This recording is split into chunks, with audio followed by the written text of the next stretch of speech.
చెరువు ఉండేది ఒకప్పుడు. ఇది కూడా పొలం, చెరువు మధ్యలో వేసిరు పొలం. ఇదంతా చూడండి అవి ఏ మాత్రం లాస్ట్ అటు ఉండే మొత్తం కబ్జా అయిపోయింది మొత్తం. చూడండి అవి కొంచెమే చెరువు మిగిలింది. ఇది మినిమము 15 ఎకరాల మినిమం ఉండే చెరువు చూడండి ఎంత అయింది. ఒక 4 ఎకరాలు అయిపోయింది అంతే. మొత్తం చుట్టూ అంతా అది చేశారు. ఇది మొత్తం కబ్జా, ఇదంతా కబ్జా భూమి. ఇలా పొలాలు చేశారు. వీళ్ళకి అనుమతి ఎవరు ఇచ్చారు?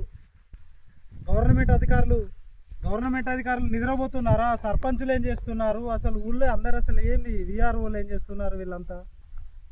చూడండి గొల్లకుంట ఎంత చిన్నగా ఉంది, ఎంత పెద్దగా ఉండే చెరువు ఇది. అక్కడ నుండి మొదలయ్యేది అదంతా చూడండి ఇంత దారుణంగా.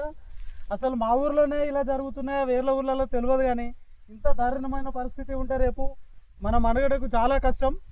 చూడండి మీరే ఆలోచించండి, ఎంత దారుణమైన పరిస్థితి చూడండి. చిన్నగా ఉంది, ఎంత చిన్నగా ఉంది ఇది గొల్లకుంట. వీళ్ళపైన కఠినంగా చర్య తీసుకోవడానికి ఎక్కడి వరకైనా అవసరమైతే ప్రాణం పోయే వరకు పోరాడడానికి నేను సిద్ధంగా ఉన్నాను. మీరు కూడా సపోర్ట్ చేయాలని కోరుకుంటున్నాను. చూడండి చెరువుని ఇంత దారుణంగా చేశారు. ఇది పద్ధతేనా కొంచెమైనా?